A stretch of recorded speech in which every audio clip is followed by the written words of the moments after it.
Two guards, two revolutions. One argument that just refuses to die. One of them made the game vertical. He turned basketball into a courtroom, and he was the judge, the jury, and the executioner. By the time he retired, grown men, professional athletes, were still scared of him from the free throw line, not scared of the team. Scared of him. The other one made the game horizontal.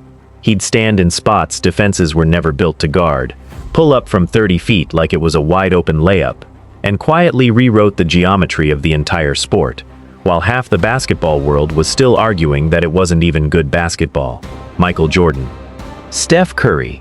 Two men, 2 decades apart, who both became the single most feared person on a basketball court, for 2 completely opposite reasons. So here's the real question, and it's not who's better, because that's the lazy version of this debate, the version people argue about in comment sections without actually thinking. The real question is, can you even compare them fairly? And if you honestly can't, does that mean this whole GOAT conversation has been broken from the start? Let's get into it. To really get this debate, you have to understand something first. Michael Jordan and Steph Curry weren't just playing different eras of basketball. In a lot of ways, they were playing different sports that just happened to share the same rulebook. Jordan came into the league in 1984, into a physical, hand-checking, grab-you-at-the-elbow style of basketball. Defenders could put a forearm into your chest for the full 94 feet, and nobody blinked. Centers camped out in the paint like they owned the deed to it. The three-point line existed, sure, technically, but nobody was building an offense around it. Basketball in the 80s and early 90s was a game of isolation and attrition. Get your best player the ball, clear everybody out, and let him go to work in a phone booth surrounded by guys who were frankly trying to hurt him.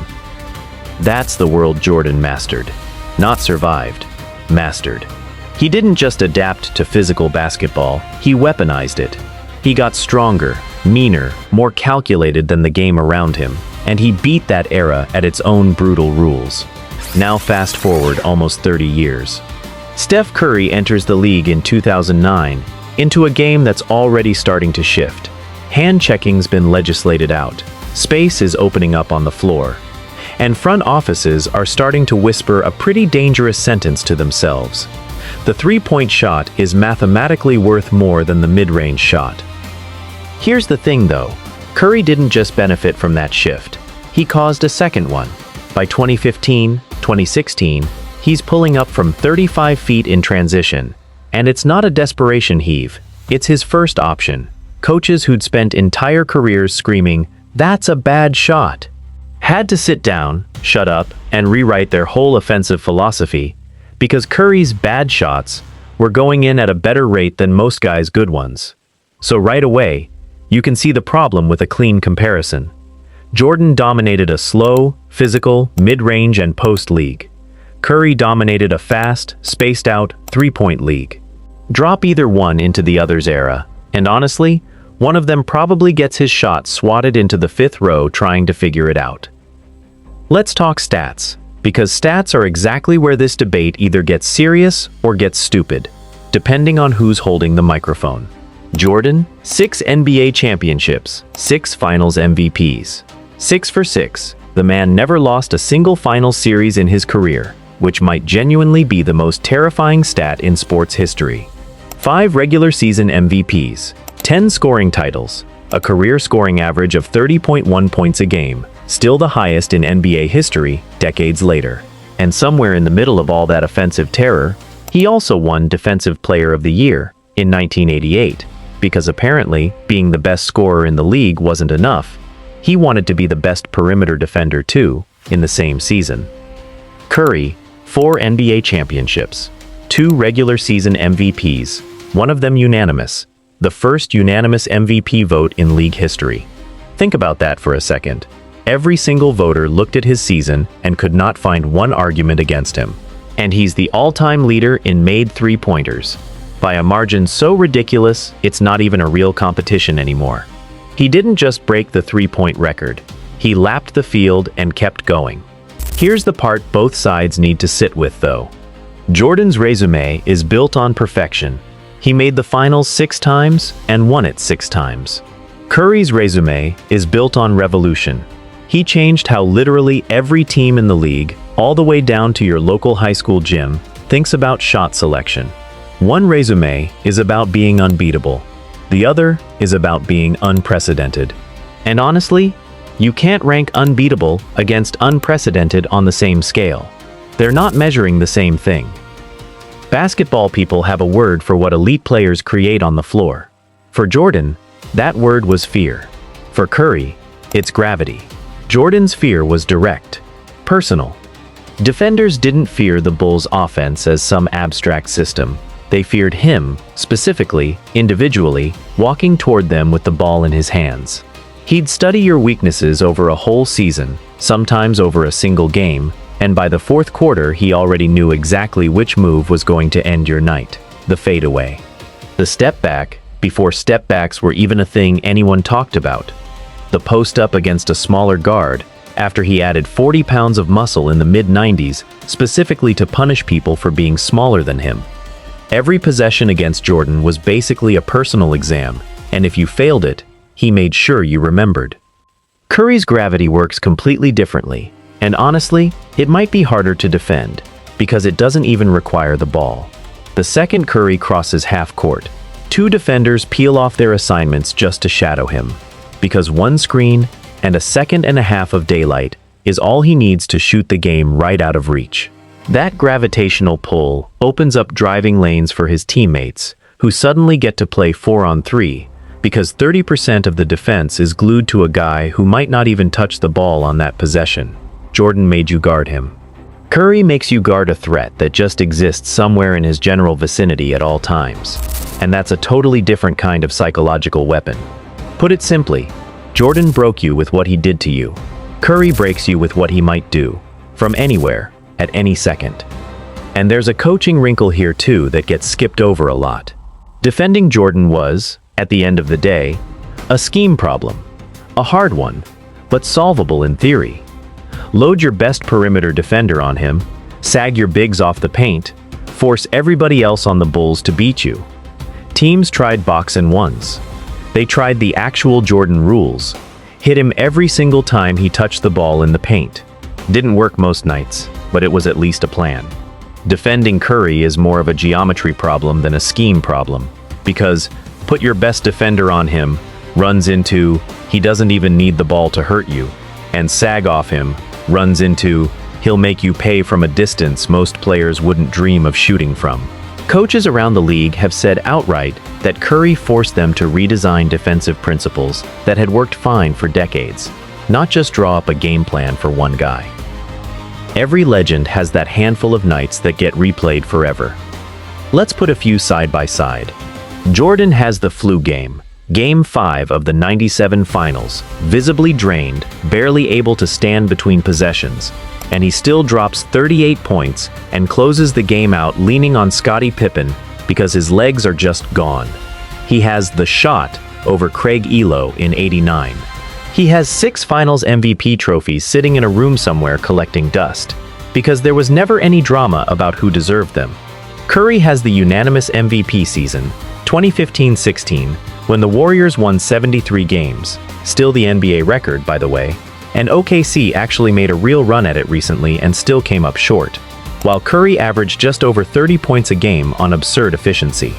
He has Game 6 against Oklahoma City in the 2016 Western Conference Finals, hitting a logo 3 in overtime, on the road, to save a season his team was down 3-1 in.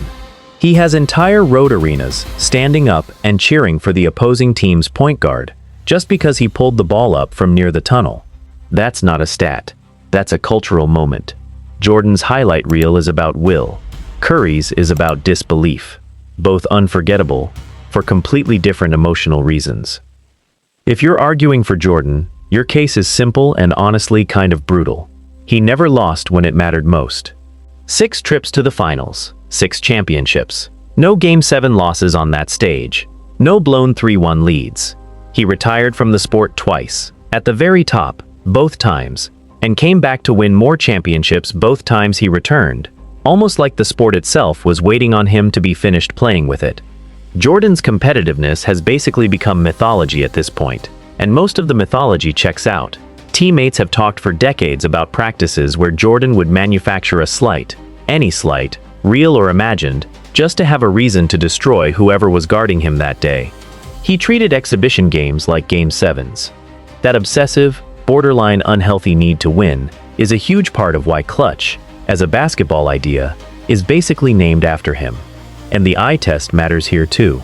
Jordan's dominance looked inevitable, in a way that goes beyond the stat sheet. When the ball was in his hands with the game on the line, there was never a "what if he misses" energy in the building. There was only, "how's he going to do it this time?" If you're arguing for Curry, your case isn't really about invincibility, it's about impact. And impact might be the more honest measure of greatness anyway, if you think about it.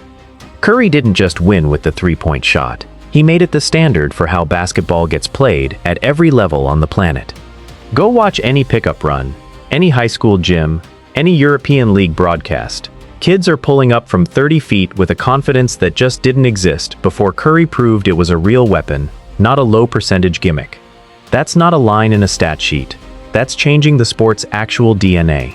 And he did it at 6'2", maybe 6'3" in shoes, in a league built for genetic freaks, without ever being the most athletic guy on the floor. He dominated through skill, footwork, and a release so fast that contested basically stopped meaning anything against him. There's a real argument that Curry's greatness is more inspiring in a practical sense. A whole generation of kids who are never going to be 6'6" can watch him and actually believe they belong on a basketball court. That's a different kind of legacy than most physically dominant competitor alive, and some people would argue it's a more valuable one. Unlike Jordan, Curry also built his championships as part of a genuine partnership, a Warriors core that grew up together, instead of being the sole engine the whole operation revolved around. Some people hold that against him. Others would say building and sustaining that kind of chemistry across a decade is its own form of greatness. Honestly, a harder one to pull off than people give it credit for. There's also a longevity angle worth mentioning, and it doesn't get talked about enough. Curry has played through real injuries. Ankle problems early in his career that nearly derailed him before he became a star, hand fractures, and a brutal travel and minutes load that comes with being the league's most gravity-heavy offensive weapon for over a decade straight. He's kept re-engineering his body and his game to stay at an MVP level well into his mid-30s, which is its own quiet form of dominance, the kind that doesn't show up in a highlight reel the way a dunk or a buzzer beater does. Here's the uncomfortable truth this whole debate keeps circling without landing on. You genuinely cannot put prime Jordan and prime Curry on the same court, in either of their actual eras, and get a clean answer, because the rules and the geometry of the game would break one of them. Drop Curry into 1990s hand-checking basketball, and a lot of that off-ball gravity gets physically strangled at the three-point line by a defender who's legally allowed to grab his jersey. Drop Jordan into today's spaced-out, switch-everything NBA, and you get a completely different problem. A Jordan who now has driving lanes he never had in 1993, against defenders who can't touch him, in a league that rewards exactly the kind of shot creation he specialized in. Some people think Jordan would honestly be even more dominant today. Others think the spacing and rule changes were built almost specifically to counter what he did. That's the trap hiding inside the GOAT conversation. It pretends greatness exists outside of context, when really, greatness is the story of a player bending his specific era until it breaks in his favor. Jordan bent the 80s and 90s. Curry bent the 2010s. Neither bend transfers cleanly to the other guy's decade. Maybe the real answer isn't a name. Maybe it's just accepting that greatest of all time was never one throne with one king sitting on it. It's two different definitions of basketball perfection that happen to both end up wearing a jersey with a number on the back. Jordan is the GOAT if greatness means being unbeatable when the stakes are at their highest. If it means personal will translated directly into results, 6 trips to the mountain and 6 flags planted at the top. Curry is the GOAT if greatness means changing what an entire sport believes is even possible. If it means taking a shot everyone called reckless and turning it into the most efficient weapon in basketball. A legacy that lives on in millions of kids pulling up from 30 feet with zero fear. You can pick a side, most people will. And honestly, that's part of why this debate is so much fun. There's no clean, boring, obvious answer sitting there waiting to end the conversation for good. Jordan's case ends most arguments the second you mention 6 for 6 in the finals. Curry's case ends most arguments the second you watch a defense lose its entire structure just because he crossed half court. Two different eras, two different definitions of unstoppable. One argument that isn't going anywhere, and honestly, we probably shouldn't want it to. So now, it's on you. Drop your GOAT in the comments, Jordan's ruthlessness or Curry's revolution, and actually tell us why, because this is exactly the kind of debate that gets better the more people show up to argue it out.